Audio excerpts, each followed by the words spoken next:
Ascent Audio, a division of Recorded Books, presents A Monetary and Fiscal History of the United States, 1961 through 2021, by Alan S. Blinder. Narrated by Todd Mclaren. Publisher's Note: in this audio edition, you will hear references to figures and tables present in the print and ebook formats of the book. Introduction. Those who cannot remember the past are condemned to repeat it. George Santayana. These famous words have been repeated so many times since George Santayana wrote them in 1905 that they have become a cliché. But remember, clichés often capture important grains of truth. Mark Twain was probably more accurate when he, allegedly, asserted that history doesn't repeat itself, but it often rhymes. Sad to say, many economists and policymakers are not very skilled at picking up rhyming schemes. This book is intended to help. During 50-plus years as an academic economist, one thing I have learned is that my fellow economists have a remarkable propensity for forgetting or ignoring the past. Such lapses of memory may not be terribly problematic in the world of pure theory. After all, scientific progress is rarely made by looking backward. The most reliable route to academic success is jumping onto the latest bandwagon. Economic theory runs in fads, and many fads don't last long. But forgetfulness in the world of policy can lead to errors, maybe even to grievous errors with serious consequences, which, I suppose, is what Santayana had in mind when he chose the verb condemned. Policymakers and their economic advisors must resist fads, but they must also avoid getting trapped in the past. Walking that fine line is one of the key ways in which the science of economics merges into the art of economics. Sometimes the merger works well, but often it doesn't. And that's part of the story I tell in this book. This book is light on economic theory, and equations are rarer than dodo birds. However, a number of the theoretical and empirical controversies that have surrounded and sometimes enveloped monetary and fiscal policy find natural homes here. Furthermore, part of the evolution of thought on macroeconomic policy involves, or was even spurred by, developments in theory. So several aspects of macroeconomic theory necessarily play roles in the historical narrative. That said, this book is a work of history, not of theory, so I studiously avoid sojourns into theory for its own sake. Rather, I limit myself to theoretical developments that had serious bearings on policymaking. So, for example, you will find much in this book about monetarism, rational expectations, and even supply-side economics, but little about such popular, among academic economists, topics as Ricardian equivalence, time inconsistency, and the fiscal theory of the price level. As far as I can tell, those and other topics had little or no bearing on actual policymaking. The worlds of ideas and policy have always interacted strongly, and the 60-year period covered in this volume is no exception. Developments in the world of ideas, usually coming from academia, sometimes have major impacts on the world of policy. Developments in the world of events, including policy events, sometimes have major impacts on thinking in the academy. This two-way interaction is a natural and necessary sub-theme of this book, and so is its opposite, cases in which policymakers resisted sensible ideas and academics ignored reality. A second, more important sub-theme is the interaction between policy and politics. In the realm of monetary policy, where the Federal Reserve normally sets short-term interest rates and its other policy instruments independently, politics has mostly been a sidebar issue, though with some notable exceptions, for example, Richard Nixon and Arthur Burns. Technocrats, mostly economists, make the policy decisions. But in the realm of fiscal policy, where publicly debated budget issues are at the forefront, Politics rules the roost. Fiscal policy decisions are made by elected politicians, though hopefully informed by facts and by sound economic thinking. These politicians are guided by forms of logic that are alien to economists. I've called them political logic, to distinguish them from Aristotelian logic. Nonetheless, no history of fiscal policy can avoid delving, sometimes deeply, into the politics of the day. Writing a history of fiscal policy in America that ignored the politics would be leaving out of the play not just the Prince of Denmark, but also Ophelia, Laertes, and Polonius. So you will find substantial political discussion of fiscal policy in this book, though I emphasize the economics far more than the politics. In that regard, I should level with the listener by stating right up front that I have long been a center-left Democrat. However, in writing this book, unlike in writing my op-ed columns, I have tried hard to relegate my personal political views to second or third fiddle. Where there were controversies in policy-making, I don't shy away from the issues. Instead, I try to give the listener a sense of the arguments on both sides, though without hiding my own views. This book is designed to serve two audiences. One is my fellow economists, or at least those of them who wish to learn some of the lessons of history, lessons that their graduate educations probably did not teach them, and that they, in turn, probably don't teach to their students. Such listeners may browse selected portions of the book, and then place the volume on their bookshelves for future reference. The other audience is the general listener who is interested in economic policy, or at least in macroeconomic policy. How does the past shape today's attitudes, opinions, and debates over monetary and fiscal policy? What worked and what didn't, and why? For those listeners especially, the book is arranged chronologically, not thematically, starting in 1961 and continuing to the end of 2021. It is meant to be heard as one continuous story, a non-fiction story, to be sure. The title is not accidental, but rather an intentional homage to Milton Friedman's and Anna Schwartz's monumental A Monetary History of the United States, 1867 through 1960, from which the doctrine of monetarism and our current view of the Great Depression, among other things, derives. Two changes from their title are obvious. First, I picked up the story exactly where they left off, in 1961. Although I am far from a monetarist, I have no desire to engage in debate with the ghosts of Friedman and Schwartz. This work is in no sense a sequel to theirs. Second, and much more important, inserting the words "and fiscal" into the title reflects a major change in focus. This volume tells the 60-year story of monetary and fiscal policy as those two types of stabilization policy struggled, sometimes cooperatively, sometimes combatively, to fight recessions, unemployment, and inflation in the United States. One can argue that there was no such thing as fiscal policy in the United States prior to 1961 anyway, but I'm not going to engage in that argument. There certainly has been lots of fiscal policy since then, and it has mattered. Old age offers precious few advantages, except in writing history. I began studying economics as a Princeton University freshman in the fall of 1963, which means I have lived through virtually all the events recounted here.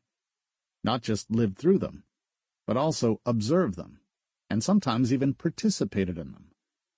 I have also been writing about economic policy ever since I penned my first op-ed over 40 years ago. I have served as an informal advisor to many U.S. policymakers, including several presidential candidates, for decades, and intensely so as a member of President Bill Clinton's original Council of Economic Advisors in 1993 and 1994. Following that stint of about a year and a half, I briefly became an actual policy maker as vice chair of the Federal Reserve Board in 1994 through 1996. And I have kept in pretty close touch with many Federal Reserve policymakers and with economists in Democratic and even some Republican administrations ever since. So some portions of the history recounted in this book are based on first-hand experience, and a great deal is based on close second-hand knowledge. Finally, while it's an overused and sometimes abused adjective, my macroeconomic framework is decidedly Keynesian. How could it be otherwise if you want to make sense of history? Rival doctrines to Keynesianism have come and gone over the decades covered in this volume. Monetarism, new classical economics, supply-side economics, and others. But only one survived. The competitors to Keynesian economics all either fell of their own weight, for example, monetarism, or saw their most useful aspects incorporated into the Keynesian tradition, for example, rational expectations. Keynesian economics circa 2021 differs in many ways from the theory originated by John Maynard Keynes in 1936, but the family resemblance remains. As Mark Twain might have said, it rhymes.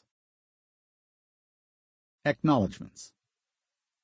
This book represents a life's journey through macroeconomics, and as such, my first debts of gratitude go to the dozens of teachers, scores of colleagues, thousands of students, and even some journalists who have helped sharpen my thinking on these matters.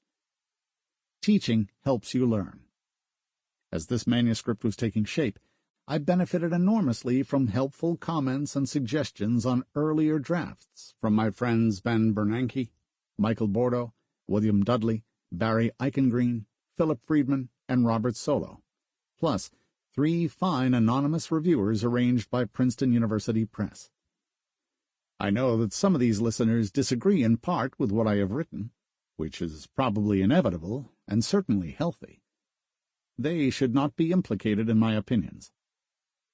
I also owe a large debt of gratitude to Stephanie Hu for skillful and thorough research assistance, including an uncanny ability to find the unfindable, and to Will McClure and Shirley Wren for helping a man who needed help to produce the many graphs in this volume, often under time pressure.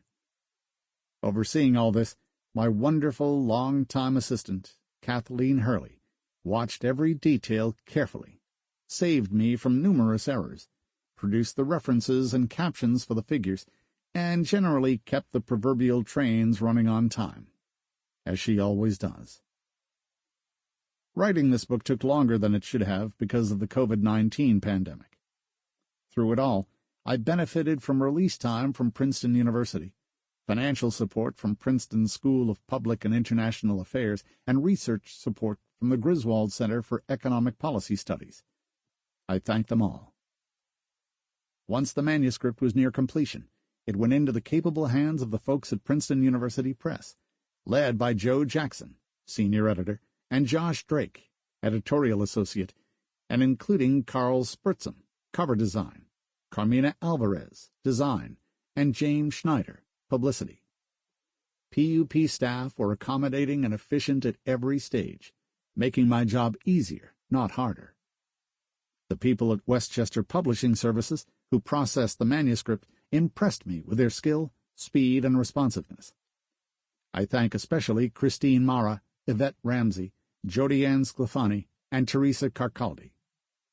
I am a fussy author who is often at war with his copy editors. Not so with Christine and Yvette, who were a pleasure to work with. But most deeply of all, I thank my wife and life companion, Madeline Blinder. We have been married for almost as long as the 6 decades covered in this book. Not only has Madeline been a loving partner, she was instrumental in several crucial decisions that account for the first-hand nature of parts of this book.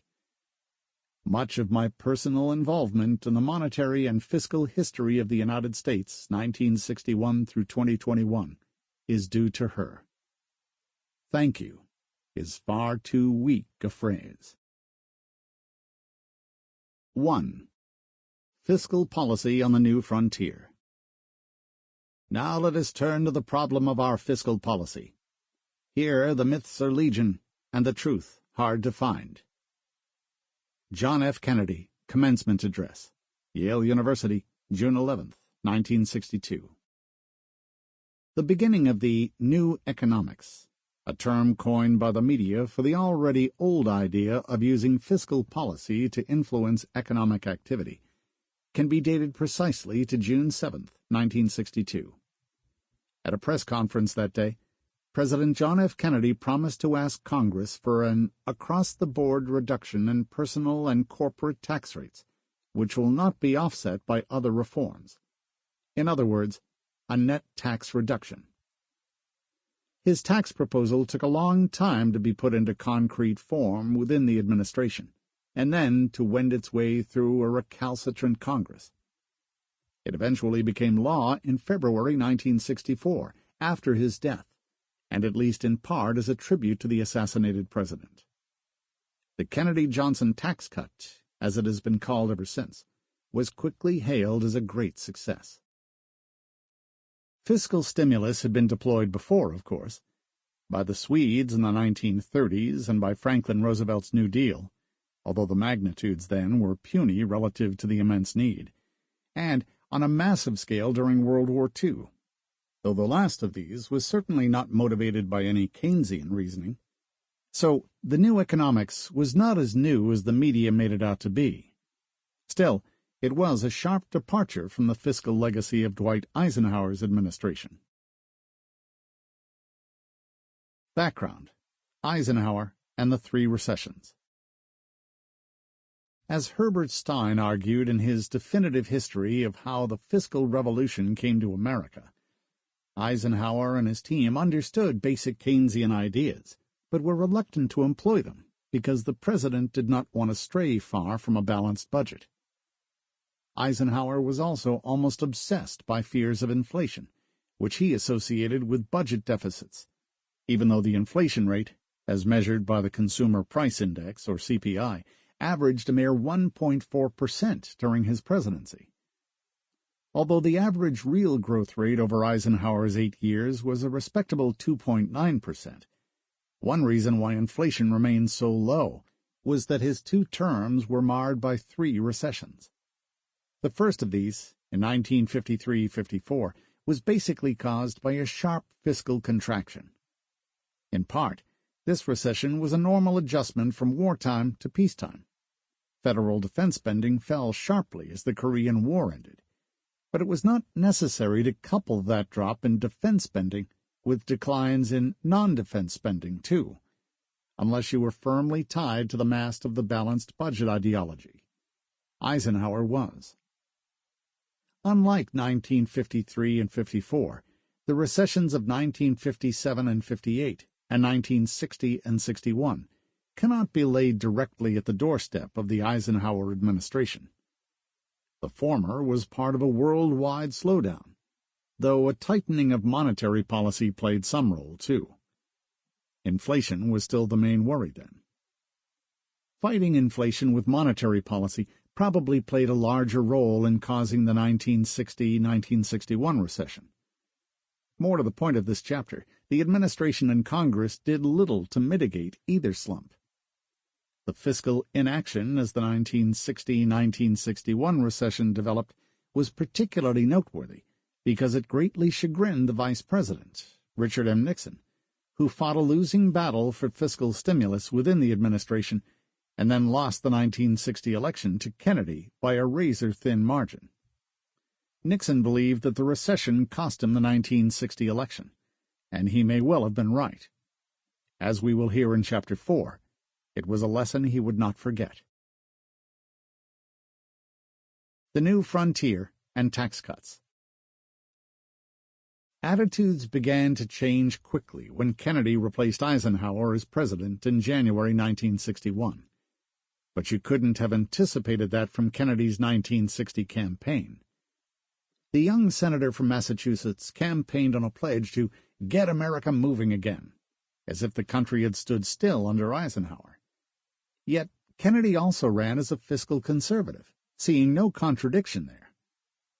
That fiscal conservatism perhaps reflected the views of his wealthy and domineering father, who had been a titan of Wall Street and held views that were characteristic of that circle at that time. If anything, Nixon sounded a bit more Keynesian than Kennedy during the 1960 campaign. But Kennedy, who was born in 1917, had grown up in the Keynesian era, was intellectually curious, and wanted to hear from the experts he had brought to Washington.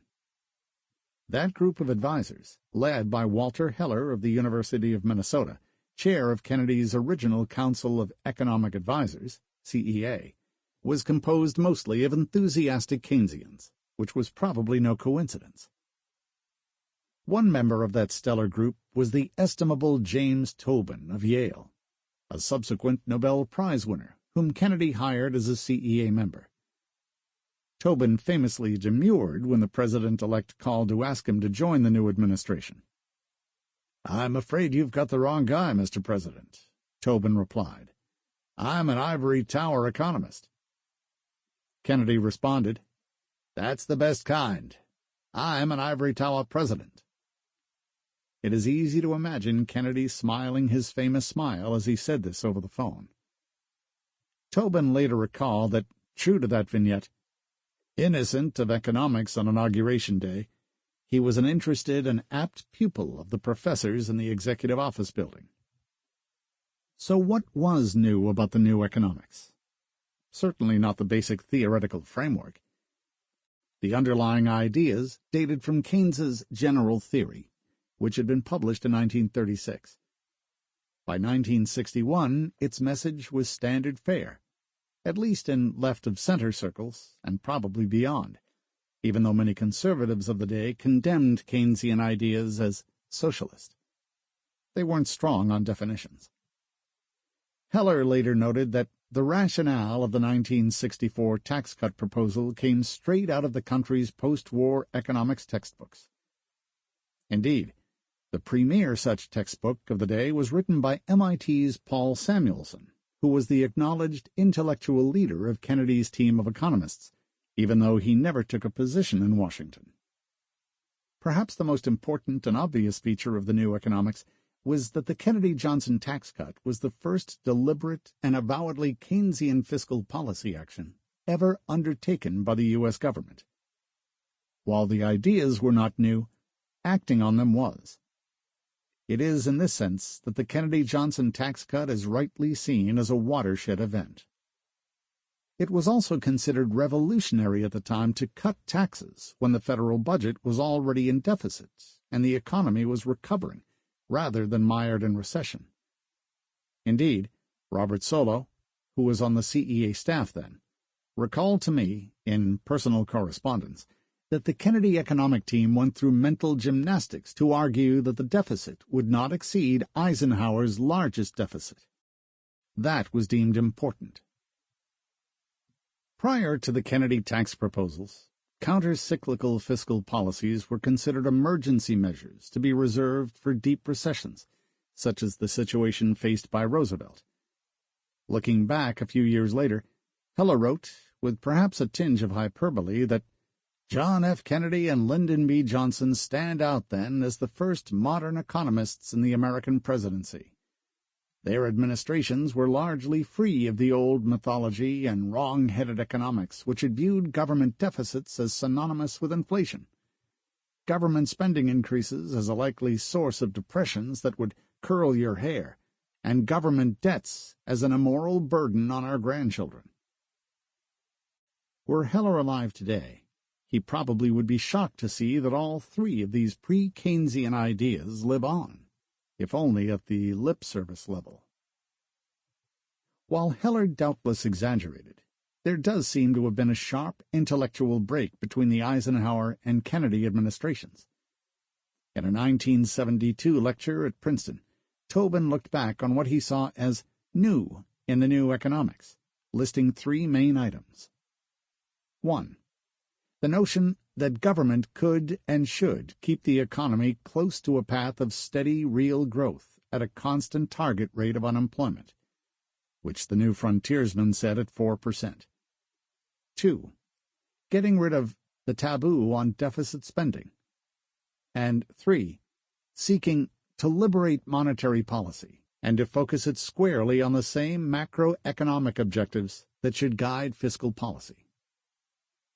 The first item represents clear advocacy of what would first be praised and later derided as fine-tuning. An even clearer clarion call for fine-tuning came from Heller in his 1966 book, in which he asserted that fiscal policy appropriately became more activist and bolder in the early 1960s. In fact, he claimed, we now take for granted that the government must step in to provide the essential stability at high levels of employment and growth that the market mechanism, left alone, cannot deliver.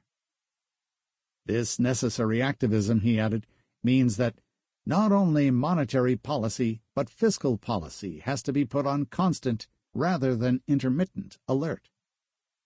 Precious few economists would go that far today. The third item on Tobin's list is notable in light of the monetarist Keynesian debate that would follow, one in which Tobin would play a leading role. But it is even more notable, indeed jarring from a modern perspective, for its lack of fealty to the now sacred doctrine of central bank independence. It may seem amazing from a modern perspective, but belief in central bank independence was not Holy Writ then, not even among economists. Indeed, the January 1964 economic report of the President had warned the Federal Reserve, in print, that it would be self-defeating to cancel the stimulus of tax reduction by tightening money. Gardner Ackley of the University of Michigan, who replaced Heller as CEA chair in November 1964, was even more blunt. I would do everything I could to reduce or even eliminate the independence of the Federal Reserve. Modern-day Ackleys would never say such a thing. The belief in central bank independence now runs deep. Alan Meltzer, the renowned monetarist and historian of the Federal Reserve, had criticized Fed Chair William McChesney Martin for being too pliant at the time.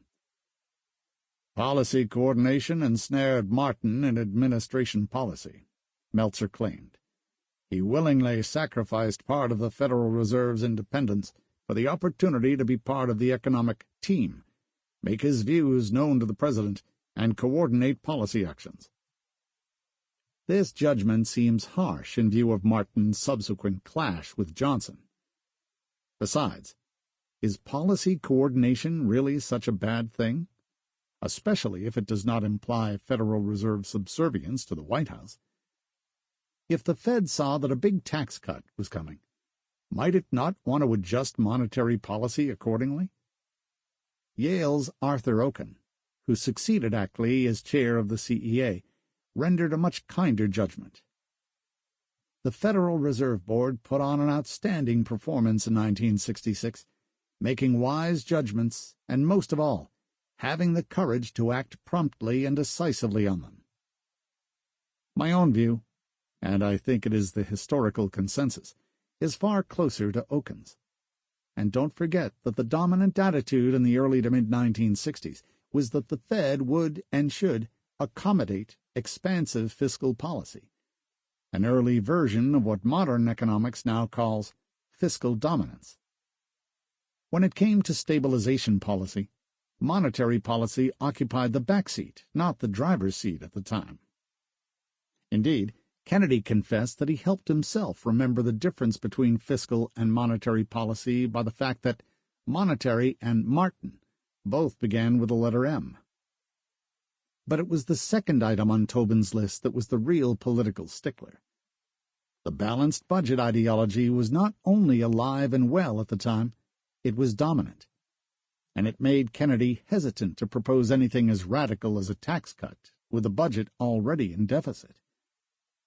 Heller, Samuelson, and Tobin worked hard to persuade the new president intellectually, but support from Congress was underwhelming, and his own Treasury Secretary, C. Douglas Dillon, a Wall Street Republican, opposed the idea. Dillon favored tax reform, not a tax cut.